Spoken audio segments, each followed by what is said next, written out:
But anyway, we're here and we're underway for the first night of 3 successive nights of European coverage on BBC Radio 5 Live. Tomorrow we will be in Spain, and indeed the day after. Madrid tomorrow, Seville on Thursday, as we then concentrate on the Europa League. And whilst Liverpool have got it all to do in the Bernabeu tomorrow, Manchester City 1-1 with RB Leipzig from the first leg. So Manchester City in their sky blue shirts and white shorts are playing from left to right as we look, cleared away by Leipzig, as we say, predominantly in the all black. And now straight away round forward and finds Werner drifting out towards this left-hand side, as he so often does. Campbell very experienced in the midfield. The referee, incidentally, is Slavko Vincic from Slovenia, and Kevin Campbell, a former Slovenian international, will certainly offer a lot of experience in the centre of midfield as the ball goes back to Ederson in his luminous orange goalkeeping outfit away towards that left-hand side, headed forward by Rdaio. A little touch from Forsberg. Campbell lifts it over the top, and Werner actually wanted the ball kept on the deck. You could see his frustration was quite clear. Yeah, he's just coming out. He just closed down the keeper. He was just on his way out, and the ball was a nice ball actually, but he was a couple of yards offside. Blackpool are flying. They are leading Queen's Park Rangers by 3-0. It won't necessarily get them out of the bottom 3, but it will close the gap on the team above them, who is Cardiff City. 3-0 up inside 14 minutes. Out to Akanji on the near side, heads it forward to Stones. Stones brings it under control, and certainly already Leipzig have been a lot more adventurous in the press than they were in the first half in Leipzig. As Szoboszlai plays it in low, Campbell couldn't control it. Gundogan was there, sliding to try and win it back with Szoboszlai, and that will be a free kick for a foul on Bernardo Silva.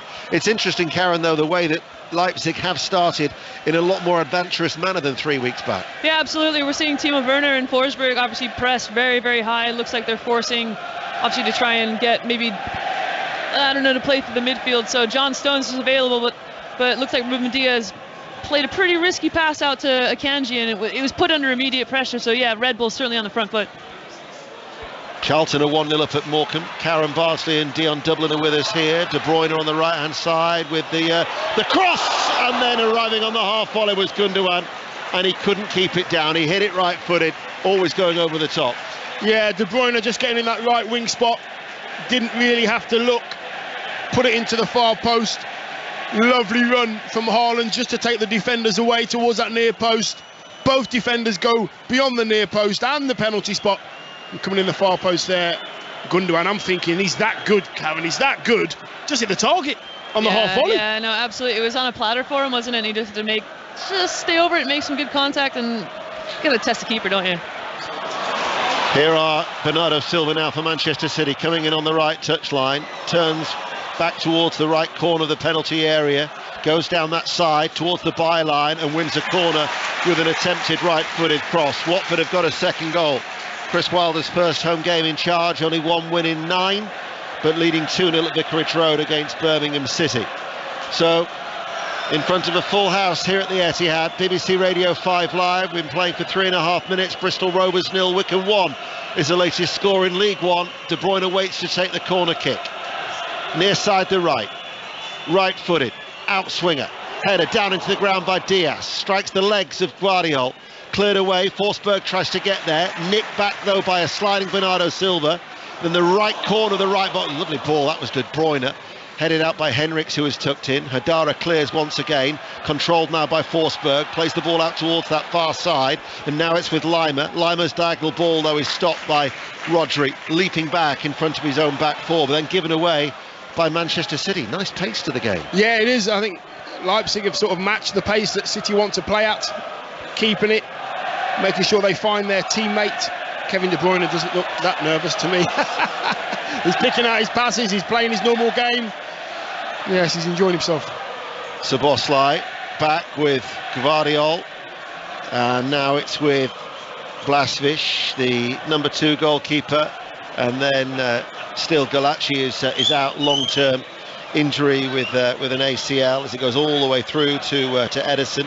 He picks out Ake on that far side, the left. Peterborough have got a second at Burton in League One. Burton 0, Peterborough United 2. Leipzig will press. Akanji plays it to Rodri, collects that diagonal ball in front of his own penalty area. Haaland has come deep, but he's lost the ball with that challenge coming in from Campbell. I've got to say that they were far too cautious in the first half, but Leipzig have started these opening 5 minutes in the manner that they really did play the majority of that second half in Germany 3 weeks ago. And it should make for a very entertaining cup tie here on BBC Radio 5 Live. As that was a ball by Rdaio, didn't do Orban many favours, and it goes out of play for a City throw on that far side, the left, that they're in no real hurry to take. 0-0. 6 minutes in. Just waiting, and it's Gundogan who shows himself to Grealish, and Henriks in with the challenge. It'll still be a City throw on the left, and again Grealish with the throw, bounces onto the chest by Haaland, out towards Grealish, prods it back, Ake with the cross into the penalty area, and eventually cleared by Campbell. Now Szoboszlai is going to give chase. He's herring after the ball, but Akanji comes across to this near side, the Manchester City right, and plays it back to Ederson all the way towards our left-hand side. Rodri now takes over, finds De Bruyne, Raum rattles his heels, and City are forced back. I like the approach from Leipzig. Yeah, I think they are happy as soon as the ball goes to Ederson. They're happy to set in that squeeze in position, making City play some really good football, making sure that the person on the ball has lots of options, otherwise they are there squeezing in numbers, led by Timo Werner and Forsberg at the front. Charlton have got a second at Morecambe as the high ball was aimed towards Haaland. That will probably keep Morecambe inside the relegation zone in League One. Ball goes back to the goalkeeper Blasfish, plays it to Gvardiol. They're going to try and beat the City press. Orban plays it out to Henriks. The right back scoops the ball forward, but it's ahead of Lima, and City get the ball back. Interesting, that in that first leg, Manchester City had something like, I think it was 74% possession in the first half, but didn't force home their superiority, and then Leipzig came back at them. It's a lot more even. Yeah, I just think City won't mind that at all. Here is Bernardo Silva. He finds De Bruyne, Szoboszlai, Hadara, Forsberg in that central role, turns into trouble in the shape of Rodri. He was just surrounded by sky blue shirts here at the Etihad. 8 minutes played, out to Ake, far side the left. Grealish drops to the halfway line to collect it, and now Grealish dropping back inside his own half, plays it back to Ederson, away towards our left hand side. So Akanji now, Rodri's ahead of him, Stones is on the halfway line. Now it's with Diaz.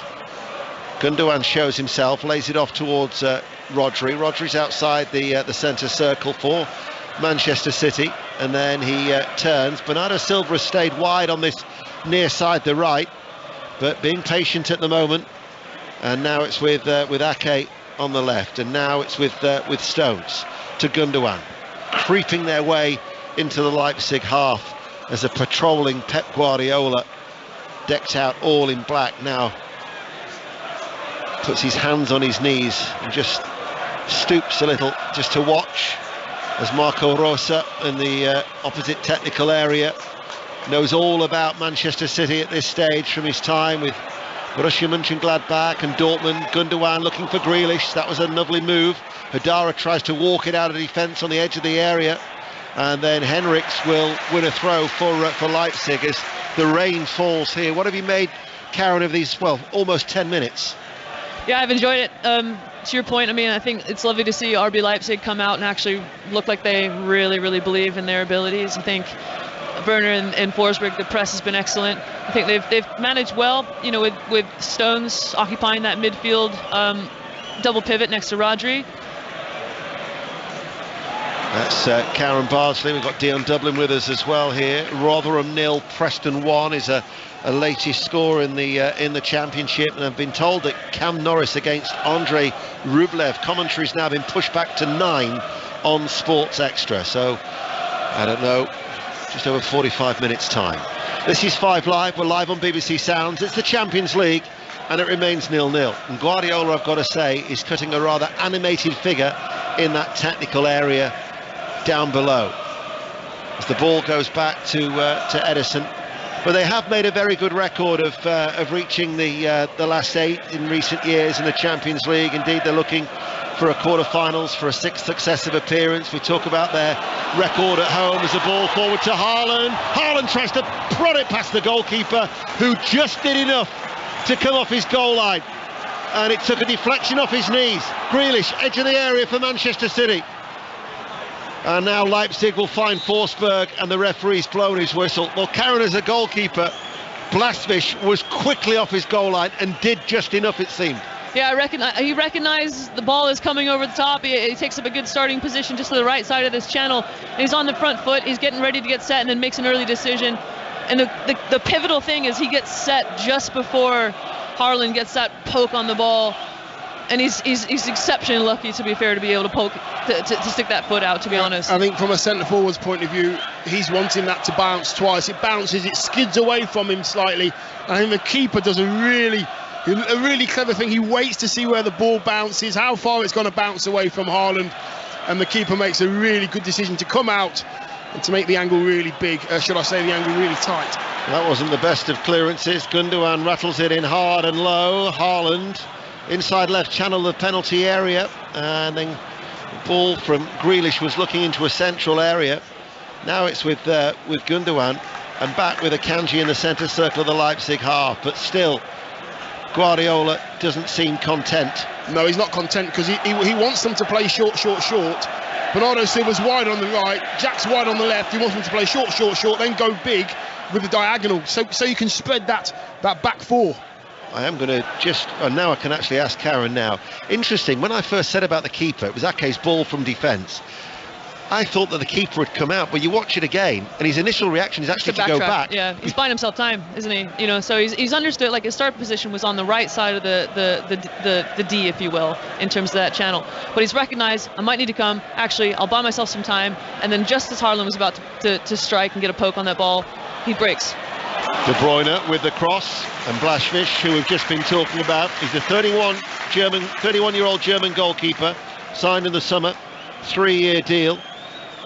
He's played 18 of I think the last 24 games, as Burton have got a goal back in League One. Burton won, Peterborough 2, and Northampton are leading Mansfield Town in League 2 by a 0-0 at Sixfields. Northampton, who are 4th in that table, as Blasvish plays a flat clearance out forward, and now it's with Rodri, who tidies up in the centre circle. Number of games in the Championship. We know that Blackpool are leading Queen's Park Rangers 3-0. Watford are 2-0 up at home to Birmingham. Middlesbrough Stoke City. Chris Coles. 0-0. Just like the game you're watching, the unfancied visitors are here to play. Stoke have enjoyed the opening 13 minutes. Already a couple of good chances. Tyrese Campbell and Kiana Herver coming close. Chuba Akpom has rather surprisingly wasted Middlesbrough's best opportunity. 0-0. Thank you, Chris. 0-0 here as well in the Champions League.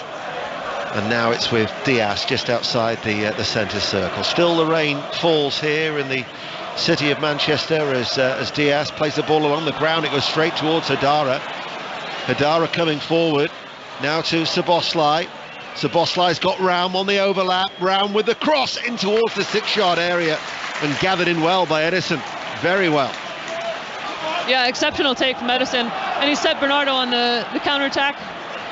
The City forward now with Rodri as a result, passes the ball out towards that far side. Grealish gives the ball away, out of play it goes for a throw. We talked about the threat on the counter-attack, and there was another example of why Leipzig can't be taken lightly. No, I just feel that City got to be really careful, especially in the middle third of the pitch. If they do give it away there, then Forsberg's gone, Werner's gone, Szoboszlai's in behind. They do go in numbers, squeezing numbers, attacking numbers as well. Since the first leg 3 weeks ago, they beat Eintracht Frankfurt 2-1, then they lost 2-1 to Borussia Dortmund, but they beat Borussia Mönchengladbach by 3-0. They are a side that, like Manchester City, are on the lookout for 3 trophies at this stage of the season. They've got the German Cup. They're slipping a little bit behind in the race for the Bundesliga. 7 points behind Bayern, and 5 points behind Borussia Dortmund as they lie third in the Bundesliga. And the Champions League, of course, well, many people expecting Manchester City go through, but Leipzig are a talented side despite the injury problems that they have, as Rodri works it forward to Gundogan. Sharp turn out to Grealish, coming in off the left touchline. Grealish flicks the ball on the overlap for Ake. Ake's cross, it's laid off. Grealish with a shot, took a deflection over the top, corner kick. That's what Pep wants. Pep wants that. He's pointing to his players now. They've got themselves a corner, but the movement was short. Out to Grealish. Grealish comes in, Ake round him, and then you've set yourself a chance to get the ball in the box. It sort of went towards the edge of the box, and De Bruyne, off balance, sets Grealish on his right foot with just a lovely cushion pass. And Grealish shoots for goal, but it gets deflected. That's the play that Pep wants. It's so clear to see, isn't it, that RB Leipzig know they're vulnerable through the midfield. Corner kick then to Manchester City on this near side, the right. De Bruyne is going to take it. It'll be right-footed, the right arm aloft. In it comes now. Hadara missed it. Werner hooks it away over his head, and it'll be retrieved about 6 yards forward of the halfway line on that left-hand side by Grealish, and then back to Ake. But again, Guardiola, with a real bit of purpose, marches out into that technical area as Akanji back towards Diaz, and all of a sudden Leipzig have pushed Manchester City back midway through their own half now. I think because City are in light blue and Leipzig are in black, you can actually see what they're doing. Leipzig, they're going together, they're waiting for a certain pass, and then in their departments they are going and they are squeezing. You can see the black shirts. It's clear to see against the green grass exactly what they're doing and where they're going. Here is Ake out to Grealish, far side. Grealish shown on the inside by Henriks. Ake takes over, finds Stones. Stones along the ground now to Bernardo Silva. Stones has now continued to run forward, but it's De Bruyne who sends over the cross, and the right-footed ball is into the midriff of the keeper. So how long we've been playing? We've been playing for what, nearly 18 minutes, and City, for their possession at the minute, haven't created that. The best effort's probably what, the Haaland one? The Haaland half chance, Jack Grealish as well. We've just had a half chance as well, but Bernardo Silva's just put Blasvish under some pressure, and he's been forced to concede the corner kick. You see that in the first leg. Overall, I talked before about the first half dominance having 70-odd%. It was 62% of possession overall. They had 3 shots on target, Manchester City, in that first leg. Leipzig actually, much improved second half performance, created the better chances. Corner kick then far side the left, still 0-0 on the night, 1-1 on aggregate. In it comes now, drops, close range. Akanji has an effort, blocked, comes out towards Stones, heads it forward, still hasn't been dealt with. Haaland turns it back. What a scramble that was, and it's eventually Campbell who gets the ball away. Well, they must have had about 3 or 4 nibbles at that as Guardiola tries to whip up the crowd here at the Etihad. That was more like it. Yeah, it was. It was kept in there by City in that sort of 6-yard area, second 6-yard box. Diaz had a go, Haaland had a go, Rodri had a go. All blocked, good defending. Black shirts really closing the shots down, but this is where City will want to be, in control of the game. They've got 70% possession at the moment. Talking about possession, Deno, I do believe that this is where City want to be. Here is Gundogan, forward ball. Gvardiol takes it away. He's gone down, actually. The referee's going to blow his whistle. Foul for Leipzig. That was a real good old scramble. Yeah, it was. It was crazy. I mean, we're seeing everyone's obviously in the right positions in terms of making themselves available for an opportunity, but I mean the out-and-out defensive commitment that we see from RB Leipzig, that was just fantastic. It's last-ditch defending, it's bodies on the ball, you know, it's fantastic effort in terms of they know exactly what's at stake here. Oh, hold on, VAR, a potential penalty check. I think this will be given. Now the offender is Henriks. His right arm is away from his body. UEFA are, in my opinion, extremely strict when it comes to handballs. I remember one from, I think, Danny Rose a number of years ago with Tottenham. This, I think, will be given. We'll see, though. Yes, it is. Slavko Vincic has been told by the VAR to have a look at the monitor. He came across towards the right-hand side, and it's from the header from Rodri that strikes the right arm of Henriks. Now, Henriks has got his back to Rodri, and his right arm, he doesn't even know that it's touched the ball. That's harsh. Yeah, you know what? Under the laws of the game, I get it, but that is really harsh. Rodri's behind him. Where's his arm supposed to go? I don't know. When you jump, Callan, your arms go above your shoulder, and he's talking to the referee now. He's got his hand over his mouth. He's saying to the referee, what am I supposed to do? He jumps, his arm's in the air. The ball gets headed on his arm from what I've seen here. I think it gets headed on his arm, but he's not even looking at the ball. It's harsh, but by the rule of the law, it's hard to argue with. But we saw that this weekend in the Premier League, didn't we? Yeah, we did, yeah. But also, I think UEFA are just so consistent. Anything that hits the arm when it's away from the body, it's given. So, Erling Haaland, Manchester City's record from the penalty spot this season, they've scored 9 of 11. But Erling Haaland is yet to miss. I love the mind games already. You can see the RB Leipzig goalkeeper trying to get as close as possible, trying to, posture and intimidate Haaland. But yeah, it just doesn't seem like it's going to work with a guy as experienced and confident as Haaland. 5 out of 5 from the spot, Erling Haaland, out of his tally of 34 this season. It's only now does he begin the run-up after the referee's whistle. It's a short run-up, and in the pouring rain, Erling Haaland delivers off that trusty left boot, low into the bottom right-hand corner. Erling Haaland maintains his 100% record from the spot for Manchester City, and they lead RB Leipzig by 1-0 midway through the first half. Yeah, it's a good penalty.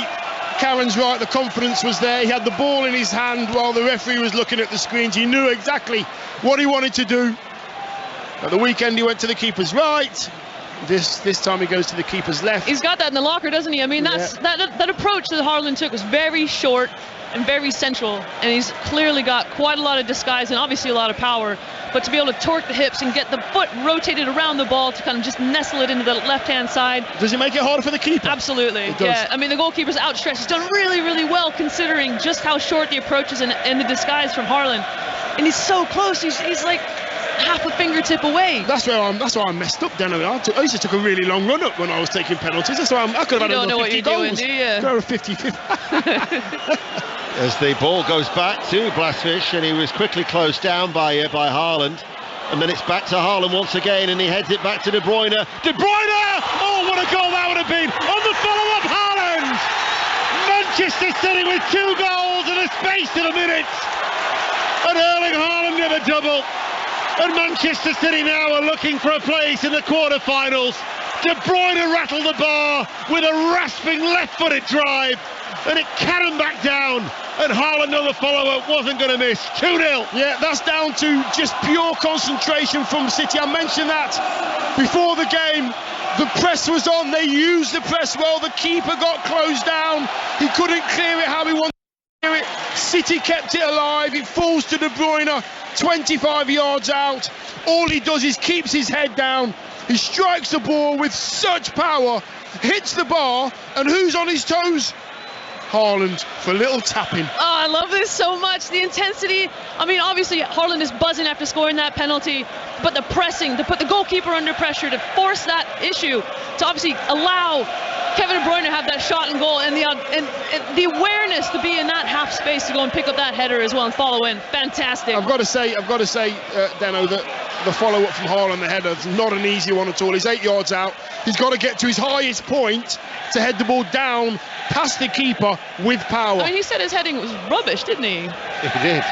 Well, he said it was an area that he had to improve on. All right, maybe not rubbish. I don't think Haaland is anything rubbish, does he? In fact, I'll be able to tell you now. What is that? So he's scored 23 with his left foot this season, 7 with his right foot, and that's only his 6 with his head, out of a tally of 36, if that adds up. It's not bad, is it? All you have to worry about is the maths.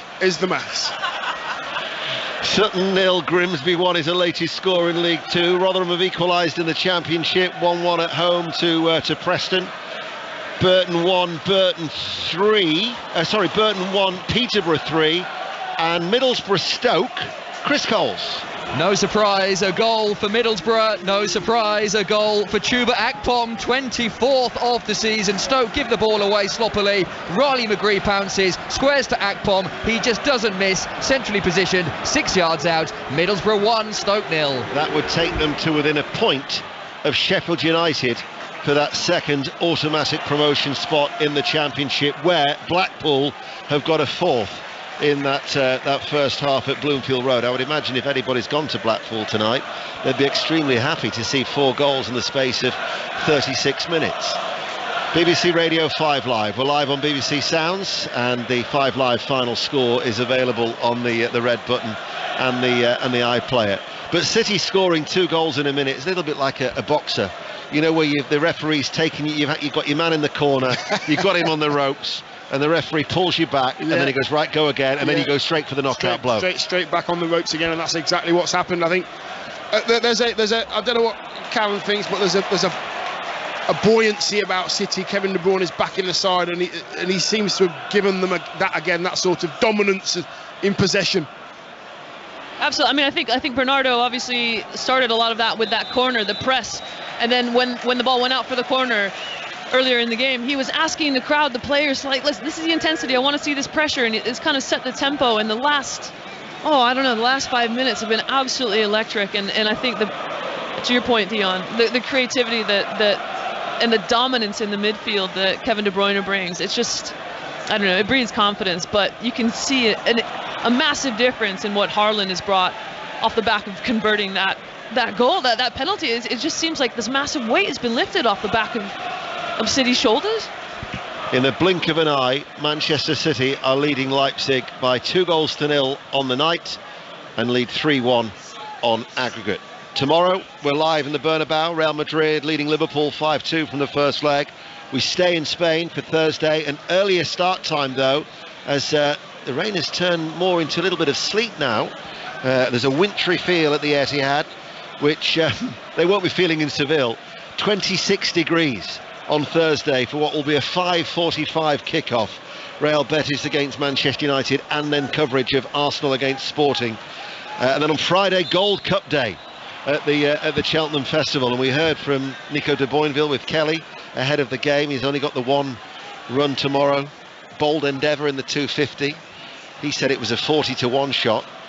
I had it down as 25-1 with on my app, but he's basically told you to steer well away from it. I think the 40-1 shot now is Leipzig to try and get through past Manchester City, who lead by 2-0. As in these wintry conditions, Forsberg overruns the ball and out of play it goes for a throw. And any sense of jeopardy, all of a sudden now Manchester City look comfortable. Yeah, they do look comfortable, but there's always, at 2-0, yes, City should be okay, but I think Leipzig are still looking. I mean, Campbell's telling his teammates in the midfield that push in, both hands out, waving his hands forward as if to say, squeeze, stay forward, don't come backwards, stay confident. The only thing I would say about Leipzig is that they failed to score once in their last 24 games. That was against Cologne, away from home in early February. As that now is snow, isn't it? Here at the it's quite heavy as well, isn't it? It's quite heavy. This is, by the way, Callum, this is snow. This is snow. I'm not sure if you had it as bad as you were back in the States. I was wondering what that was. Just like dandruff to me. I don't know about that either, to be honest with you. I don't know either. I haven't got any hair. So, free kick to Leipzig. We're approaching the half hour. Manchester City lead by 2-0. Szoboszlai and Raum, in it goes. It's a dipping ball. It actually struck the legs of Hadara. Didn't really get any meaningful touch on it. About, I don't know, 10 yards out from goal, and Manchester City get the ball away. Morecambe 0, Charlton 3, Blackpool 4, Queen's Park Rangers 1. Queen's Park Rangers 1, a consolation for QPR at Bloomfield Road in the Championship. 2-0 to Manchester City, looking to join Benfica, Chelsea, Milan and Bayern in the quarter-finals. Porto and Inter are currently playing in the Estadio Dragao. It still remains 0-0, so Inter leading 1-0 from the first leg. As here is Gundogan. There was a slip there by Rdaio as the ball goes out towards that far side, and now with his hood up on his black jacket, he looks a little calmer, does Pep Guardiola, with 15 minutes to go to half-time, leading 2-0. Here is Bernardo Silva, square ball. De Bruyne helps it out to Rodri. Rodri's forward ball on the stretch is Grealish. Grealish feeds it forward. Haaland on the hat-trick. Left-footed shot beaten out by the goalkeeper. Hit it nice and early. Grealish has done so well there to take that ball through the midfield. I mean, it was bouncing, but the control there to bring it down, it looked like his left big toe, and then just find Haaland running in for a great save from the RB Leipzig goalkeeper. He's reacted really well there. Yeah, they're doing exactly what Pep's been gesticulating. He's been saying, you know, go short. What happens if you go short in the midfield? Play some nice passes, some nice triangles. Those black shirts of Leipzig are going to try and squeeze, and then it leaves a spare man out wide. That's how they're playing the game at the moment, and Leipzig don't have an answer. He scored 6 goals in 4 appearances against Leipzig during his time in Germany, and he's on for yet another hat-trick in the colours of Manchester City, and certainly Yanis Blaszczak made a very good save, as there is an injury on that far side, and it was a push in the back of Grealish by Willi Orban, Hungarian international, the captain of Leipzig. So almost down by the corner flag. Manchester City are going to have this free kick.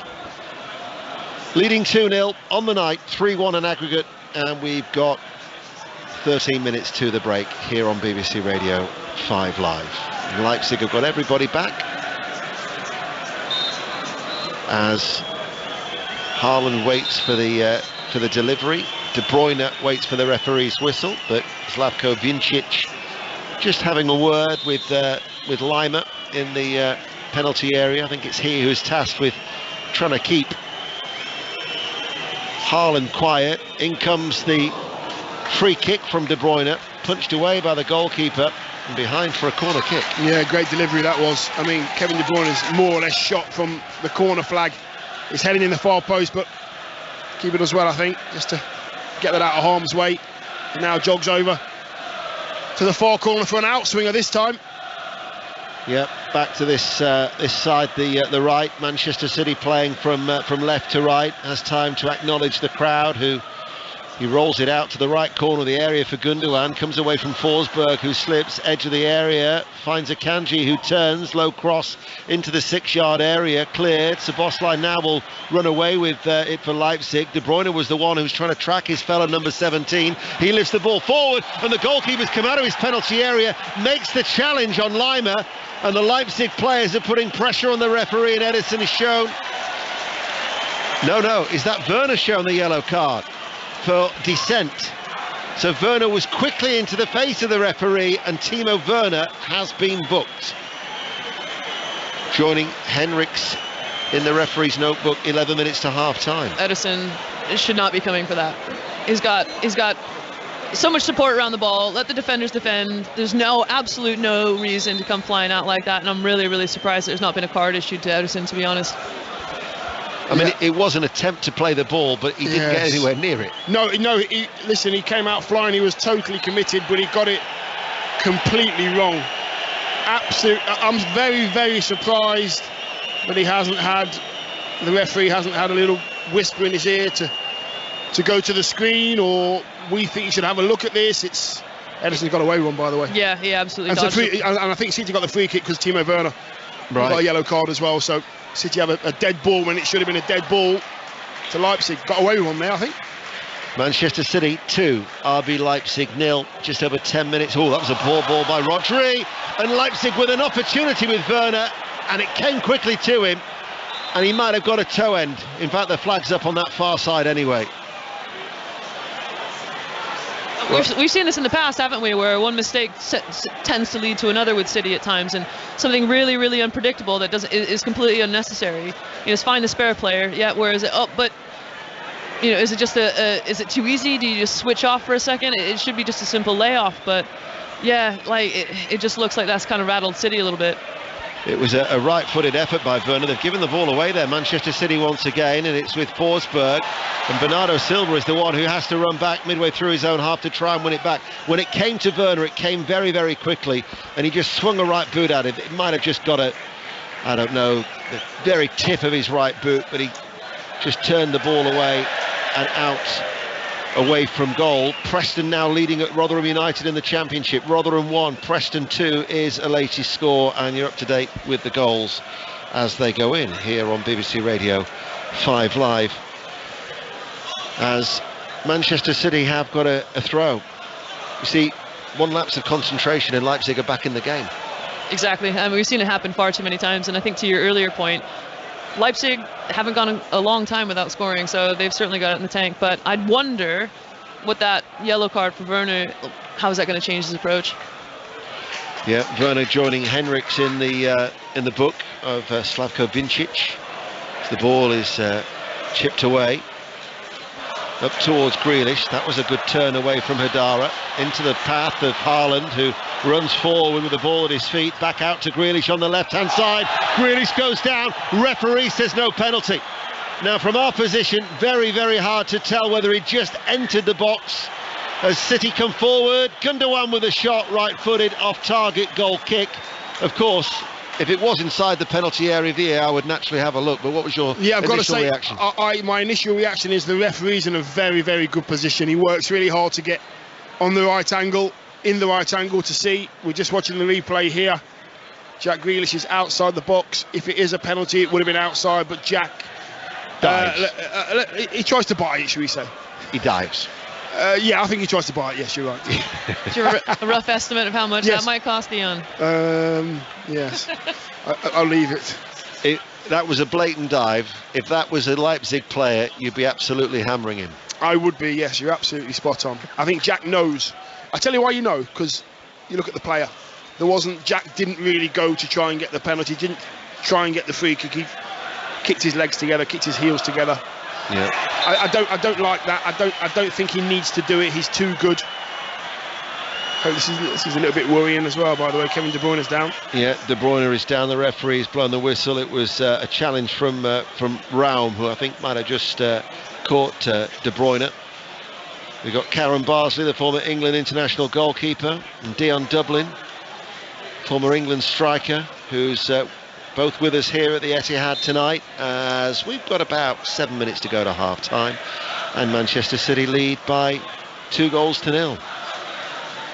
Sports Extra tomorrow afternoon as De Bruyne takes that quick free kick in towards Gundogan. Gundogan!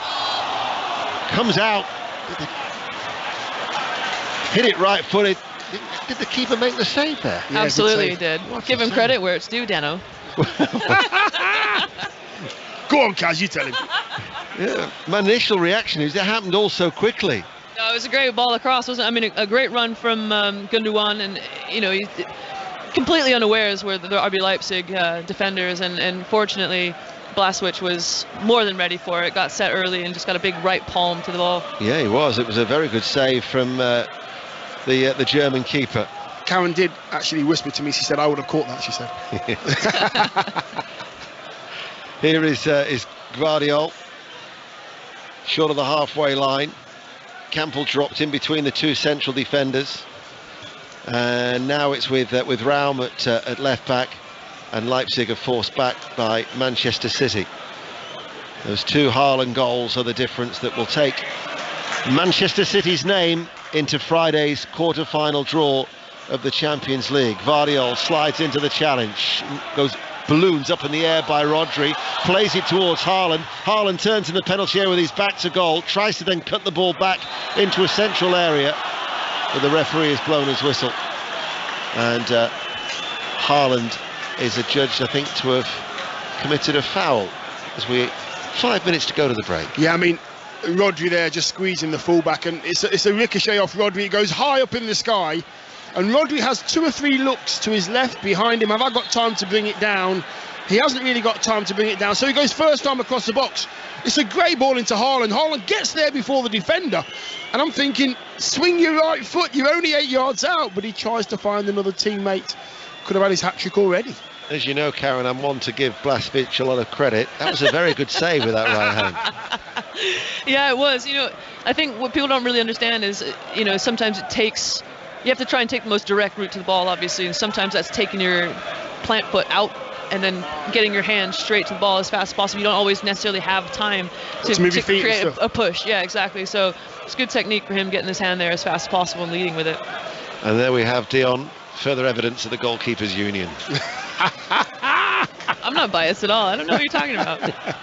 Let's get an update from the Riverside in the Championship. Chris Coles. Middlesbrough still leading Stoke by 1-0. We too have 5 minutes to play until half-time. Stoke are giving this a real go. They haven't wilted under Middlesbrough pressure. A couple of good chances wasted too. The recent one, Tyrese Campbell, good position, firing straight at Zach Steffen. Good game this. Middlesbrough 1, Stoke 0. So a point behind Sheffield United, although they would have now played a game more than Paul Heckingbottom's side. That's an 8 o'clock kick-off, as Chris was saying. Half-times in the other. Blackpool 4, QPR 1, Millwall Swansea's goalless, Rotherham 1, Preston North End 2, Watford lead Birmingham City by 2-0, and Wigan, who are struggling in the relegation zone, are drawing 0-0 at home to Coventry City at the break. This is the Champions League. It's live on 5 Live. Szoboszlai finds Forsberg, turns inside the centre circle, can't get it on to the path of Henriks. Henriks hasn't got forward half as much as he did when he came on as a second half substitute in Leipzig 3 weeks ago. Bernardo Silva now on this right hand side for Manchester City, goes away from Raum, comes inside once again, and then in the end it required Hadara, but he breezed past both Raum and Campbell with ease. Yeah, I mean, great sort of body movement while you got the ball at your feet. He's not looking at the ball at all. Silva goes past 2, just heavy touch on the third defender, but yeah, looking confident. What City have done tonight, I mean, Silva's hogged this right wing. Grealish hasn't moved from the left. Normally, sometimes they'll interplay, they'll change positions, but they've let De Bruyne do what he wants, and they've just hugged both flanks, and it's really made the pitch big for Leipzig. They found it difficult. But what is interesting is Manchester City come forward with Grealish on the left-hand side. Whilst you were saying that, De Bruyne has almost gone up in a line level with Haaland, but he's in between Raum and Gvardiol on that left side of defence. So that gives Raum a problem, doesn't it? Because Raum's then thinking, have I got De Bruyne? And if I leave him, he goes through the inside channel as the ball goes out to Grealish on the left-hand side, low ball. Or I've got Bernardo Silva out wide. It's so clever, isn't it? I think you're seeing that from obviously Haaland occupying the centre halves and giving Gvardiol the problem. And then, to your point, when does Raum join in? But it also gives a problem for... Okay, with the low cross, almost there. Gvardiol cut out. Sorry, Karen. No, it also gives Campbell a question as well. Rodri comes forward, stopped by Hadara on the edge of the area. Under 2 minutes to go to half-time. Manchester City lead 2-0. The next goal is going to be so crucial in this tie. Was that offside against Werner? Werner enters the penalty area, cuts it back. There is a Kanji. There's the late flag. Late flag, free kick to Manchester City.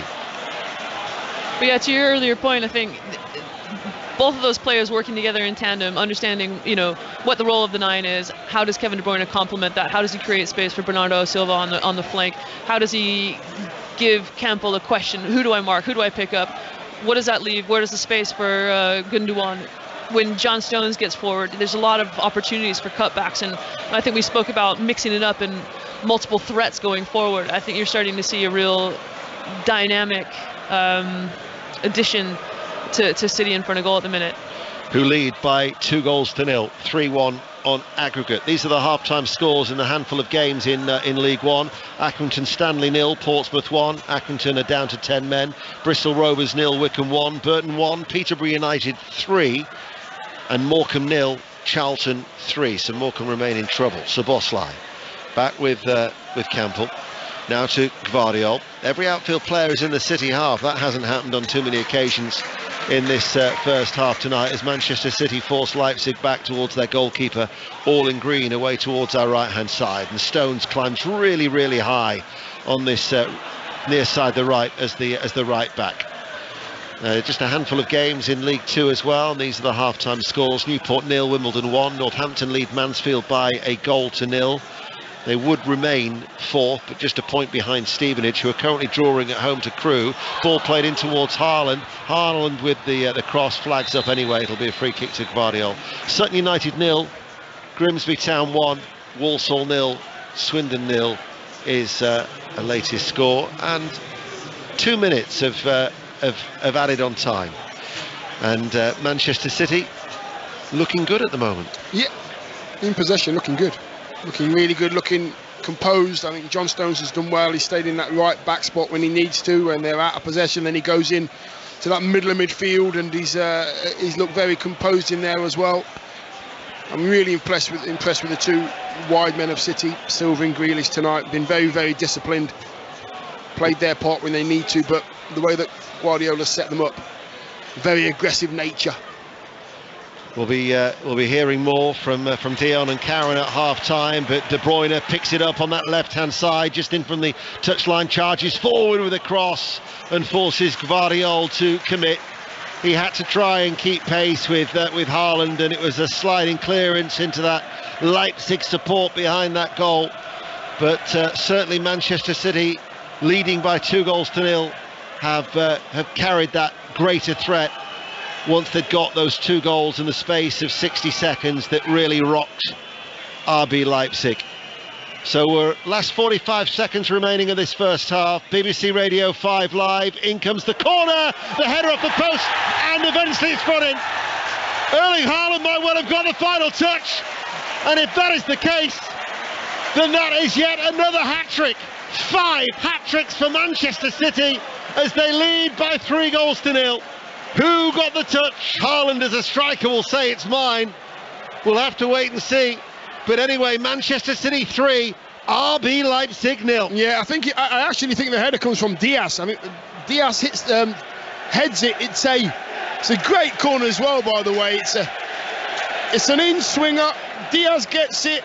It goes, it hits the post, it rolls across the line. Haaland. It is Haaland. Oh, that's savage. I do believe that the keeper gets there, he keeps it out, the keeper.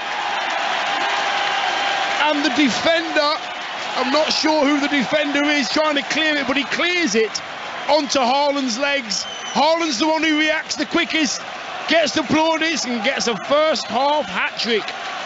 Wow. Haaland with a hat-trick. I mean, he was pointing to say, nothing to do with me.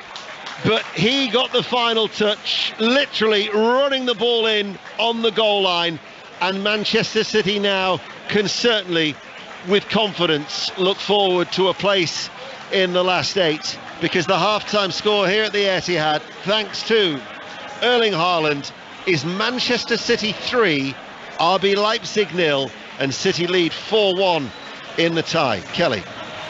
Ian Dennis, thank you very much for now. Karen, what did you make of that controlled performance from Manchester City in the first half? Oh, I loved it. It was fantastic. I mean, the way the game started was end-to-end, really high pace, really intense.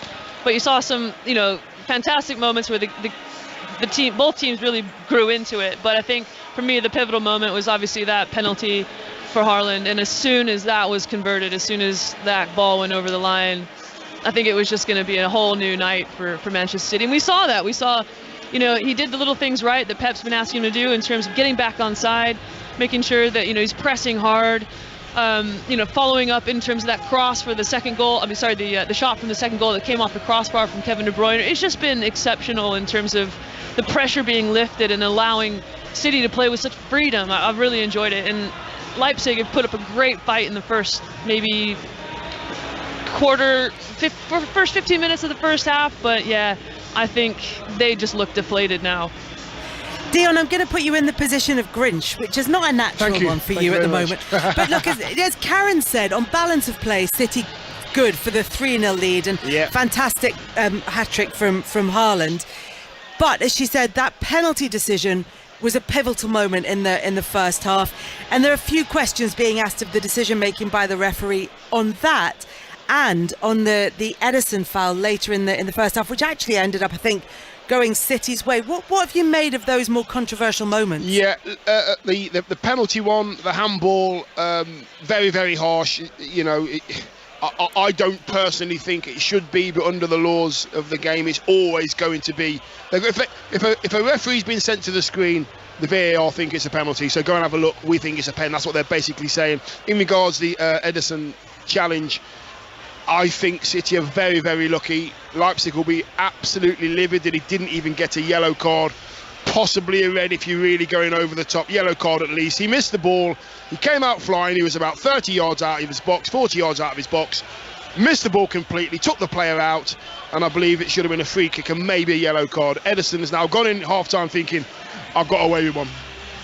Having said that, Dion, a striker's appreciation for Erling Haaland with 31 goals in 25 games in the Championship. That's fewer matches than any other player to get to 31 goals, and the youngest player to get to 30 in the history of the Champions League. Yeah, just amazing. If he works on his heading, I think he'll be even better.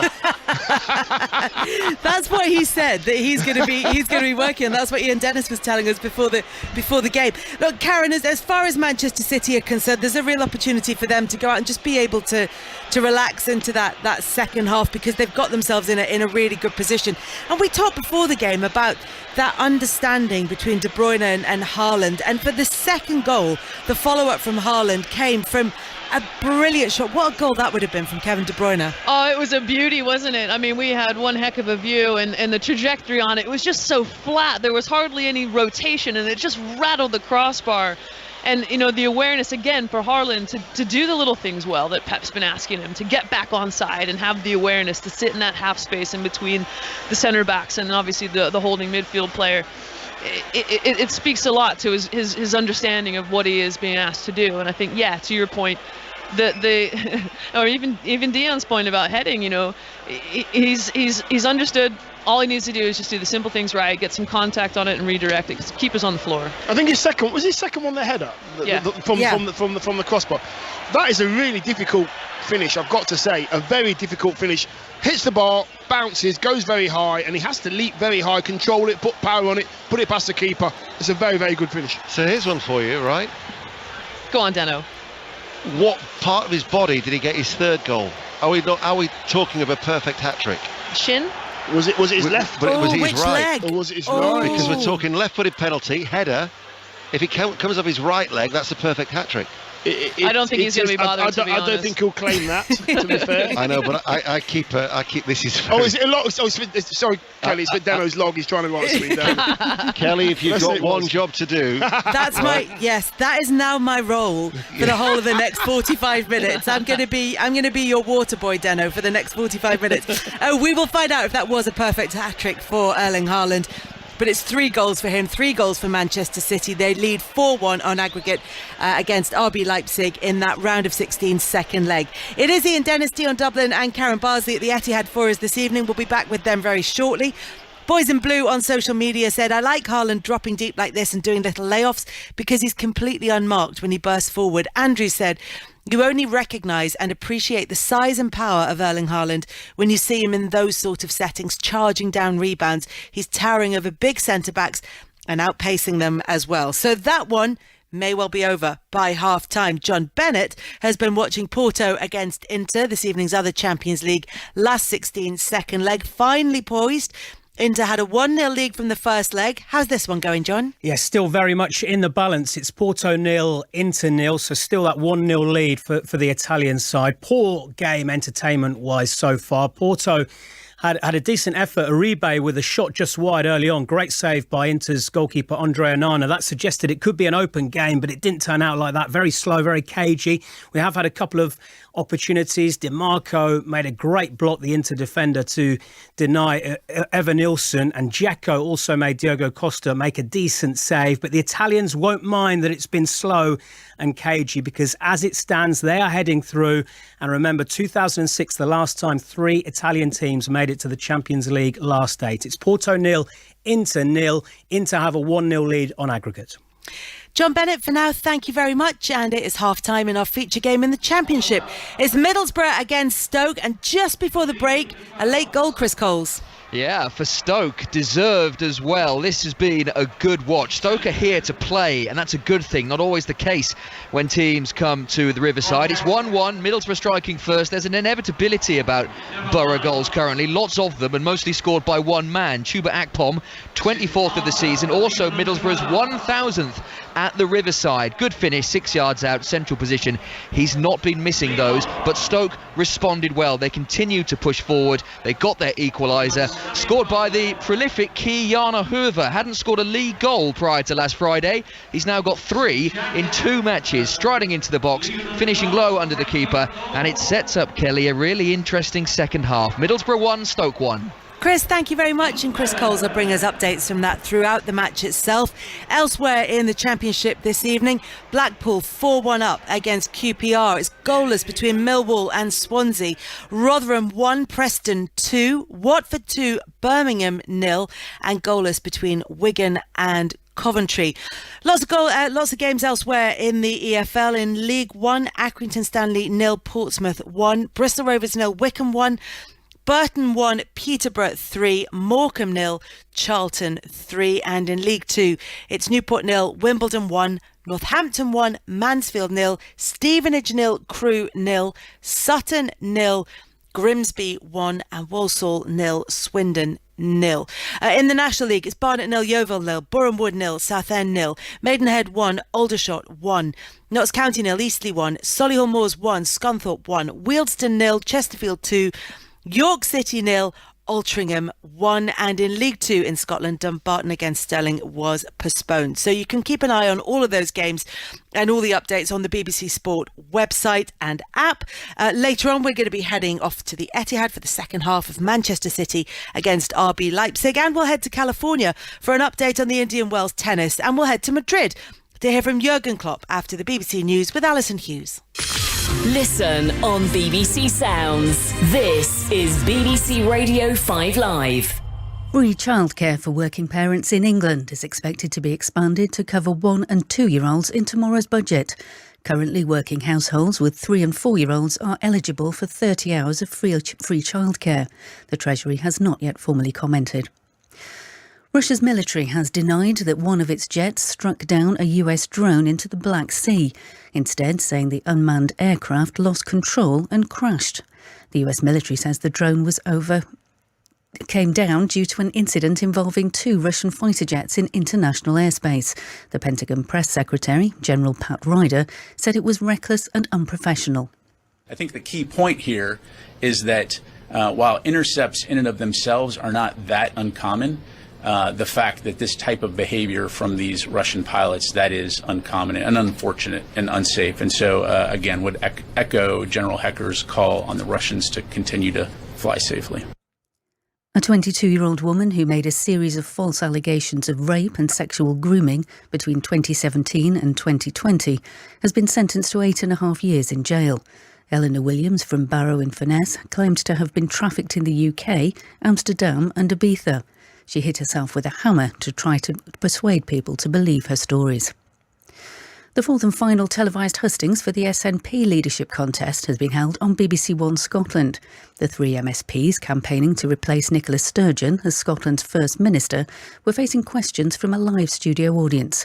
Our Scotland correspondent James Cook was watching. Humza Yousaf presenting himself really as the continuity candidate from Nicola Sturgeon with what he calls a progressive agenda. Kate Forbes talking about her priority. She says that's to get the economy growing, to tackle poverty. And Ash Regan, who's really put independence at the heart of this campaign. And Meta, which owns Facebook, has announced plans to cut a further 10,000 jobs. The company laid off 11,000 staff in November. This is 5 Live, your football station. The UEFA Champions League. With Kelly Cates. Second half commentary coming up from the Etihad. Man City 3-0 up against RB Leipzig, 4-1 on aggregate. Erling Haaland with a hat-trick. Let's head to the tennis at Indian Wells. British #1 Cam Norrie taking on Andrei Rublev for a place in the quarterfinals. Here's Russell Fuller. and they are just about to walk onto the court. Norrie is the 10th seed, Rublev is the 6th seed. The meeting at the US Open in the 4th round stage last September did not go to plan for Cameron Norrie, but he thinks the conditions here in the Californian desert, where the hard courts play more like clay courts, will suit him. He was a quarter-finalist last year, Norrie, and he won the title when it was played in October of 2021. And what's happened elsewhere today, Russell? Well, the match on the main stadium court, Stadium Court 1, is still in progress, the first match of the day, and Daniil Medvedev, who dropped the first set on a tie-break to Alex Zverev, has won the second on a tie-break and now has the break in the third, leading by 3 games to 2, trying to extend his 16-match winning streak. And on the women's side, Maria Sakkari has just gone through in 3 sets against Karolina Pliskova, and Coco Gauff also taken to 3 sets by the Swedish qualifier Rebecca Peterson, but she's won the decider 6-4. Russell, thank you very much. Russell Fuller will keep us up to date with everything that's happening with Cam Norrie, and you can hear commentary on 5 Sports Extra. Let's get you up to date with the day's other sports stories. Constitution Hill produced a memorable performance to win the champion hurdle today at the Cheltenham Festival. Honeysuckle won a memorable mare's hurdle under Rachel Blackmore. FIFA has today switched the format for the expanded 2026 World Cup back to 4-team groups. It's switched the format for the expanded 2026 World Cup back to 4-team groups, so groups of 4 teams. It'll be hosted by the United States, Mexico and Canada, and was due to feature 16 groups of 3 because the number of teams is increasing from 32 to 48. Basically, there's just going to be game after game after game. Full commentary tomorrow evening on 5 Live Sport of the second leg of Liverpool's Champions League last 16 tie away to Real Madrid. They trailed 5-2. It was a bruising encounter at Anfield a couple of weeks ago. Here's Jurgen Klopp speaking earlier today. 3 weeks ago, Madrid, with a result, Madrid is through to the next round. But now we are 3 weeks later and we know there's a game to play. And if there is only 1% chance, I would like to give it a try. So we are here to play an extremely strong opponent and try to win the game tomorrow. And as difficult as it is, that's probably possible. Not likely, but possible. And for that we are here. And then we will see where it leads us to. That was Jurgen Klopp looking ahead to the game against Real Madrid, which Liverpool trailed by 5-2. Our correspondent John Murray will bring us commentary of that one. Is already in Madrid for us. Where in Madrid are you, Good John Murray? evening, Kelly. We found a little place actually. It's over the main drag, the big road that goes north from the city centre up towards the Bernabeu Stadium, and we're just in a spot over the other side of the road from there with the rest of the 5 Live team. Hasn't it? Yes, I've had my wallet stolen on the Madrid metro, which was a bit of a blow. It was a bit of a pincer movement, and before I knew what had happened, it had vanished out of my pocket, which has never happened to me before. But I suppose that's life, isn't it? You have to deal with these kind of things, don't you, and just carry on. And it also means you don't need to pick up the bill for dinner. So, positives from everything. That's a very good point. Jurgen Klopp trying to find the positives for Liverpool against Real Madrid. I suppose it's this kind of nothing to lose, free hit mentality. Yeah, big blow. Jordan Henderson's not able to be here, so he's been ruled out with illness. And incidentally, Stefan Bajcetic is not here either because he's got a stress injury. He's got a stress problem. It's an adductor injury, so he might be out for a little while. But certainly not to have the captain, Jordan Henderson, here for a match like this. Yeah, the thing is, it would be nigh on mission impossible, wouldn't it, to do this, to turn this around against the defending champions, the 14 times winners of this competition, European Cup or Champions League. But I like Jurgen Klopp's approach today, and he had that look about him. No one thinks we can do this, do you? He said, the people in this room, 100% of you don't think we're going to do this, but he says, so that means we are alone with a little bit of a chance. John Murray. For now, thank you very much. Buon approvecho. Lots more from John Murray and the team ahead of that game tomorrow in Madrid. It's Real Madrid against Liverpool, and they're underway at the Etihad for the second half of Manchester City against RB Leipzig with Karen Bardsley, Dion Dublin and Ian Dennis. Thank you, Kelly. And if John was talking about mission impossible for Liverpool, I think that applies for Leipzig in this second half. Indeed, they would have to probably do a Liverpool. Seen some stunning European comebacks at Anfield in recent years. Borussia Dortmund in the Europa League, Barcelona, of course, famously in the Champions League. But when Manchester City are 3-0 up with a hat-trick, and we've had it confirmed, Kelly, you can rest easy in the second half. That last touch did come off the right leg of Erling Haaland, so a perfect hat-trick for Erling Haaland in the first half, and Manchester City lead by 3-0. No changes to tell you about regarding the team. So Ederson is in goal. Back four of Stones, Akanji, Diaz and Ake. Midfield three of Gundogan, Rodri, Bernardo Silva, De Bruyne, Haaland and Jack Grealish. Sky blue shirts, white shorts. Manchester City playing from right to left as we look against a RB Leipzig side, predominantly in their black jerseys with a little splash of red, black shorts, and playing from left to right. And they have Blasvich in goal. Back four of Henriks, Orban, Gvardiol and Raum, Lima, Campbell and Hadara, Szoboszlai, Werner and Forsberg. But the 2 goals in the space of a minute from Haaland, 23 and 24, really did rock Leipzig. And then in first half injury time, running that ball in off the goal line after Diaz's header had hit the post, probably was the final straw for Marco Rose. Yeah, it's going to be difficult for them, it really is, because I don't think City are going to take their foot off the gas at all. They'll keep coming, they'll want more. Pep doesn't rest on his laurels, and he'll want more goals and more performances. Indeed, at this stage, a few years ago, they beat Schalke by 7-0 at home, as Grealish gets the return ball from De Bruyne. The next goal, incidentally, will be 100 goals for Manchester City in all competitions this season. That's what they get for being predictable, Karen Bartley. You just predict them to score goals and more goals. I love that. Yeah. I mean, what do you even say? Haaland's been an incredible addition to that. Speaking of which, he's just picked up the ball in the midfield. And here is Gundogan to Grealish, left corner of the area. Grealish pulls it back. Gundogan turns. Gundogan with a shot, takes a deflection. They've racked up the century. A century of goals, 100 not out. Leipzig are going out, Manchester City are going through. The quarter-finals beckon. Manchester City 4, RB Leipzig 0. Yeah, that's just patience. The ball's on the left wing here with Grealish. About 30 seconds before they score, they go through the thirds, back towards their own goal. It goes to Ederson. He picks out Bernardo Silva opposite the dugouts on the far side of the pitch, round the corner. De Bruyne, pass. Patience, and then you've got De Bruyne edge of the box. It's just an absolutely beautiful goal to watch. It really is, and with Haaland as well coming deep, he's obviously, I think Red Bull are looking for him to press in terms of the back four, but coming in and picking up and then just distributing. And what a simple, exquisite finish from Bernardo. I mean, that exudes Gundogan, doesn't it? Because he's so calm on the ball. Keeper, yes or no? Keeper, no? Well, it's a tough angle, isn't it? Because there's not a lot of pace, but it's all about placement there. But yeah, I think Blasvich will be disappointed with conceding that. So 4-0 Manchester City, and we're only 5 minutes into the second half. Morecambe 1, Charlton 3, Accrington 0, Portsmouth 2, Bristol Rovers 0, Wycombe 2.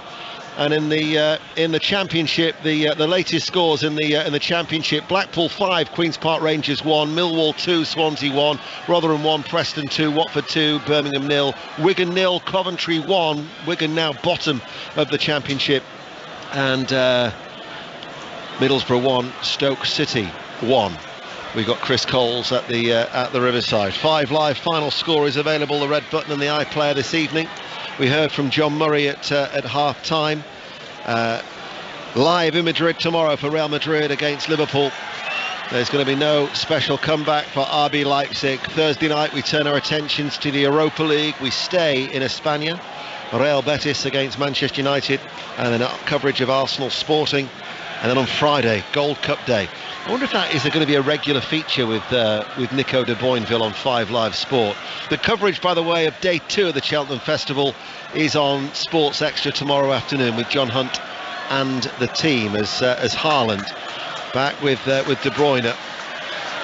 Oh, just Rodri kept alive by Diaz. They look hungry for more goals, Dion. Yeah, they look hungry, they look very composed, they're passing the ball at the right time, they're giving their teammate lots of time on the ball as well. As soon as they see the correct pass, teammates in space, pass it to him, pass the ball on, pass the time on with it. Ball out to the far side, De Bruyne with the cross, and on the stretch was Gvardiol. That could have gone anywhere. It's gone behind. This could be a long second half, Karen, for RB Leipzig. Yeah, it certainly seems that way, and I think it's this attitude that you love to see, like for Manchester City. And to your point earlier, Deno, what predictability here. I mean, we know what Pep Guardiola was going to do in terms of this preparation for this game and everything that he learned and the adjustments he's made from the first leg. And I certainly think that this could get quite embarrassing for RB Leipzig. Well, De Bruyne with the outswinging corner. It's going to come out to Grealish. He plays it to Gundogan. Back with Ake, and now with Bernardo Silva, who sends in a teasing cross, and it actually runs away off the legs of Lima and behind for another corner kick for Manchester City. Don't think there's been any other goals to tell you about elsewhere, but Stephen Quinn has been sent off for Mansfield, who are still trailing at Sixfields at Northampton by a goal to nil.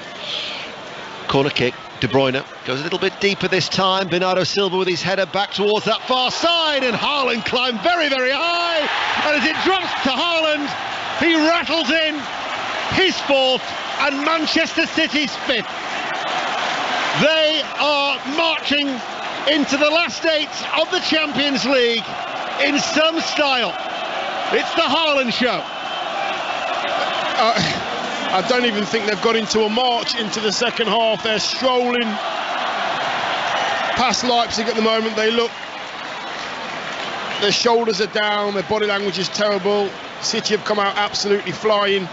I mean, they just look, Bernardo Silva from the corner, it's pinged to the far post. Bernardo Silva, one of the smallest men on the pitch, has kept it alive. Haaland's had a header, it's been saved, it's come back out to him, and he's been lively. He's been very lively. Keeper makes 2 very good saves, actually, and then, unfortunately, he parries it to one of the most potent finishes in world football. And he's on 4 goals, Karen. You know, if you're playing volleyball, the way that sometimes you set somebody up for a smash, that header from Bernardo Silva was, here you go, son. So lined up, right? So lined up.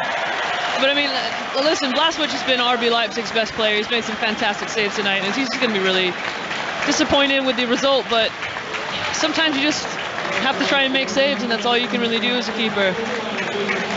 But then, to make matters worse, Guardiola decides to make a double change, and he brings on Mahrez and Foden, and the players who come off are Grealish and Gundogan.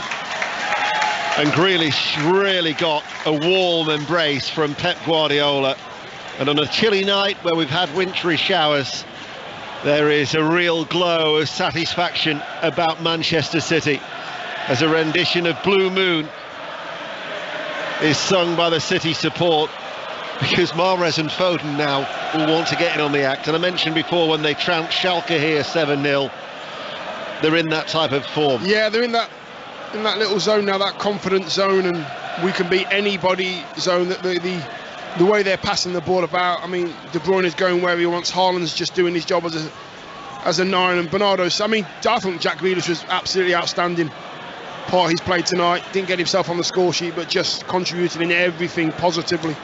Burton 2, Peterborough 5 is the latest score. Morecambe 1, Charlton 4. As the ball goes back to Blaswich, Haaland was hunting how to get rid of that rather hurriedly, did the keeper. Newport 1, Wimbledon 1, and then the ball has been cleared away by Gvardiol. And Leipzig just look a little bit shell-shocked at the moment. The ball chipped forward to Werner, and Manchester City are in total and utter control as Foden glides across the greasy surface with the ball glued to his boot, and then Rodri strokes it out towards the right-hand side, and Mahrez is on the attack, and now he comes on the inside, and Mahrez, he's got some support. Oh, excellent footwork by Mahrez. Moves it out towards Stones, slows the move down, works over the cross, the header spooned out by the goalkeeper, and They were almost Mahrez trying to get on the act. He's gone behind for a corner kick. They're overworked. Yeah, I just think, Mahrez, a little bit of skill on the edge of the box, and Stones is on the right corner of the box, right wing, as City go forward, and he thought he was offside, Stones. Linesman didn't put his flag up, and he sort of just whipped it in as if to say, I'll put it in there anyway because I'm offside, and he wasn't. Corner kick, right corner of the area, Mahrez, Akanji beaten out, fired back in by Haaland. This is getting ridiculous. That's Haaland's 5th. Manchester City have got another one. 6-0 against RB Leipzig. They're running riot, absolutely running riot. Get him off as soon as possible. He's just not going to stop scoring goals. He just puts himself in the right position all the time. He's got the knack. He knows where the ball's going to land. Again, it's just bits in the box. It's a ball that falls to him. He's 10 yards out. He's moving. I'm watching the replay here. Keeper again. Keeper gets it out of a dangerous area, but he palms it. It's Akanji at the near post. Akanji is 2 yards away from the keeper. Keeper makes a reacted save there, which is not a bad save, to be fair. He's only got a yard to work with. But who's it fall to? 6 yards out. On his right foot. He might score 2 perfect hat-tricks in a minute, Deno. You never know. Oh my God, that was tremendous, wasn't it? That near post run from Akanji, obviously freezing the goalkeeper as well. Brilliant. Getting a touch on it, putting it on target, forcing that save. It's good in terms of reactions. He's made the save to keep the ball at the back of the net. He's put it in a really poor area in terms of. He's got no choice, has he? No, he hasn't. It's reaction save, isn't it? But oh my word, in terms of framing the goal, in terms of an out-and-out 9, putting yourself in areas where the ball's going to fall to you, that's exceptional from Haaland. 8 attempts on goal, 8 on target. He scored 5. Doesn't get enough touches. Touché. Joe Pigott has been sent off for Portsmouth. Shot comes in from distance from Szoboszlai. So both teams have had a player sent off at Accrington Stanley. It's Portsmouth who lead 2-0, but Joe Pigott has been dismissed midway through the second half. And Manchester City emphatically going through 6-0 on the night, 7-1 on aggregate. Their biggest home win in the Champions League was that 7-0 against Schalke in 2019. We haven't even reached the hour mark yet. We're at 59 minutes. It's just it's potent play from City. Every time they go forward, there's no mercy. Score. If there's a chance to be had, hit the target. That's what it's all about. Be ruthless. Be a team that nobody wants to play against. Honestly, and the instant impact that Phil Foden and Mahrez have had coming on. When that 6-goal went in, you could see Rdaio was actually holding his face in exasperation. You just like, what else can he actually do? They're in absolutely incredible form right now, City. Guardiola wants to make more changes. Manchester City 6, Leipzig 0. I think it's fair to say that they've got their wings tonight. Oh my word! I can't believe you went there, Deno. Yeah, he does it a lot. You're better Karen, than that. Fine. No, I'm not, Karen. I'm really not. Let's go to Chris Coles. Where it's Middlesbrough 1, Stoke 1. Stoke's ambition continues to make this a really decent watch. They're looking the more threatening with 59 minutes played. Nothing clear-cut in terms of chances, but they're seeing much more of the ball, frustrating Middlesbrough. They're not used to this. Stoke fans, and dare I say it, Sheffield United fans enjoying this currently. Middlesbrough 1, Stoke 1. Yeah, there was a stage, wasn't there, when they were leading by a goal to 0 of moving within a point of Sheffield United. Leipzig can't get anywhere near close to Manchester City at the moment. Here is Stones. They are such a joy to watch as well, aren't they? Yeah, they are a joy to watch, and there's performances tonight, and like you say, we've just gone over the hour mark, and performances by Stones, very good. Grealish is off, I know, but very good. Rodri again, been very, very sturdy. Just staying in that area, away from De Bruyne, doing everything else, doing all the work that nobody else wants to do, keeping it alive. Very, very composed footballer. One of the most improved as well, I've got to say, in the Premier League, Rodri. Julian Alvarez is going to be coming on. He recently scored his first goal away from home for Manchester City at Bournemouth. Watford 3, Birmingham 0. So Chris Wilder getting his first win as Watford manager in his first at Vicarage Road. Only 1 win in 9 before tonight. Calvin Phillips is going to get a much needed run out, and we're going to see the lesser spotted Sergio Gomez too, for only his 15th appearance since he arrived from Anderlecht. But this is the beauty, isn't it, I guess, of such a handsome scoreline. Yeah, and just allowing yourself to look over your shoulder as a manager and think, yeah, I can give these guys some good minutes, a good half an hour, get them over the white line, get them up to speed with game pace. Good to see Phillips out there as well. I hope he has a nice little cameo role to play. But listen, the squad that Pep has is incredibly strong, and it's never weakened. Doesn't matter who you bring on and who you bring off, it's never weakened. Well, Andre Silva has come on. Werner's gone off. Forsberg is another one who's gone off. Youssef Poulsen has come on. So that's at least 2 strikers that have come on to the field of play. But and then the other one looks like it's going to be Simakan who's coming on. But whilst Manchester City make these 3 changes, the reaction, Karen, of the crowd to Erling Haaland says it all. It really does. I mean, listen to this. What an appreciation for this man's talent and how much he's willing to work, and his commitment to the team. You know, he's taken a lot of criticism on the chin. He's taken a lot of criticism from his manager. You know, is Haaland the problem? Clearly not. What's going on with City? Haaland's here. They've got to change the way they play. They're having an absolute stinker, I don't think. But it's exciting, isn't it, going forward? I mean, looking at some of the talent coming on, the likes of Stones that's come on in terms of his recovery from that hamstring injury, and the role that he's been playing tonight, coming into that central midfield. He looks so comfortable, doesn't he? Yeah. On Saturday, that was his first start against Palace since the end of January. Right, yeah. And so now all of a sudden he's made to make the changes. Sergio Gomez comes on for John Stones, and it was Rodri, wasn't it, who went off for Calvin Phillips. So I think we're about up to date with the changes, and Manchester City and Erling Haaland. I can't believe they just put out another squad. Yeah, and the thing about it is, if you look at the midfield now, it's Foden, Bernardo Silva, Phillips and De Bruyne. And De Bruyne sending over a cross.